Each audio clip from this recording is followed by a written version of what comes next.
सोचिए, अगर चांद की रोशनी सिर्फ दिखने की नहीं, महसूस करने की भी ताकत रखती हो तो?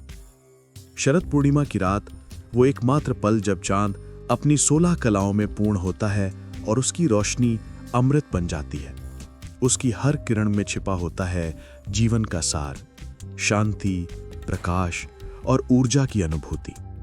पुराणों में लिखा है, इस रात का चांद औषधीय शक्ति से भरा होता है।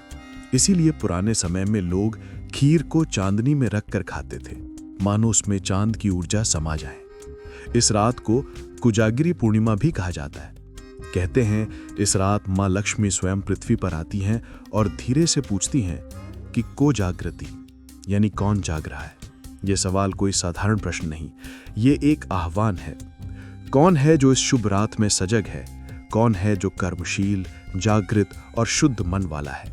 जो इस रात जागता है, मां लक्ष्मी उस पर अपनी कृपा की वर्षा करती हैं।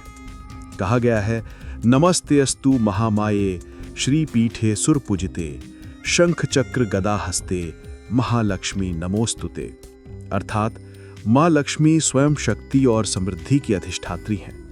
जो उन्हें स्मरण करता है, उसके जीवन से अभाव और अंधकार दूर हो जाते हैं।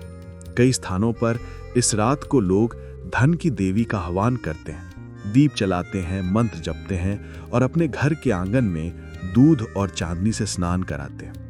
माना जाता है कि इस रात की चांदनी में बैठकर मां लक्ष्मी का स्मरण करने से मन में स्थिरता और घर में समृद्धि आती है। अब सुनिए एक और रहस्य। शरद पूर्णमसायाम निजरमण वने स्थिता, योगमाया मुपाश्रित्य निनाय रजनीम हरि। यानी शरद पूर्णिमा की रात श्री कृष्ण योग माया का आश्रय लेकर वृंदावन में रास रचते हैं।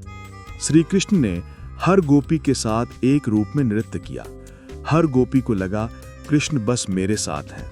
वो दिव्यता, वो प्रेम, वो एकत्व, यही तो था रास, आत्मा और परमात्मा का मिलन। अब सुनिए साइंस क्या कहती है। एक research, human sleep and the moon cycle, university of Washington की 2021 की स्टडी में पाया गया कि फुल मून से पहले वाली रातों में लोग करीब 30 मिनट देर से सोते हैं और उनकी नींद लगभग 20 मिनट कम हो जाती है।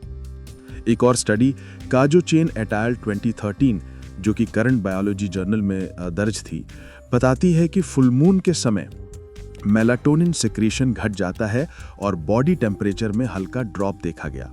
मतलब चांद की किरणें सिर्फ प्रकाश नहीं, हमारे सर्केडियन रिदम और ब्रेन केमिस्ट्री से जुड़ी हो सकती है। कुछ साइंटिस्ट इसे अल्ट्रा कूल स्पेक्ट्रल फ्रीक्वेंसी कहते हैं, जो हमारे मेलाटोनिन साइकिल को काम करती है और शरीर के टेम्परेचर को संतुलित रखती है। अर्थात ये रात लिटरली शरीर और मन को हील करती है। शायद चांद सिर्फ आसमान का शोपीस नहीं, वो प्रकृति का नेचुरल हीलर है। तो शरद पूर्णिमा की रात थोड़ा ठहरो, चांद को देखो, क्योंकि जो अमृत बरस रहा है वो सिर्फ चांदनी नहीं, कृष्ण का प्रेम, सृष्टि की ऊर्जा और मां लक्ष्मी की कृपा है। और अगर तुम आज भी को जागृति के उत्तर में जाग रहे हो, तो शायद मां लक्ष्मी की नजर भी तुम्हारे घर पर पड़ चुकी होगी। ऐसे ही अमेजिंग फैक्ट्स और स्टोरीज के लिए द कथा बास को अभी सब्सक्राइब करें।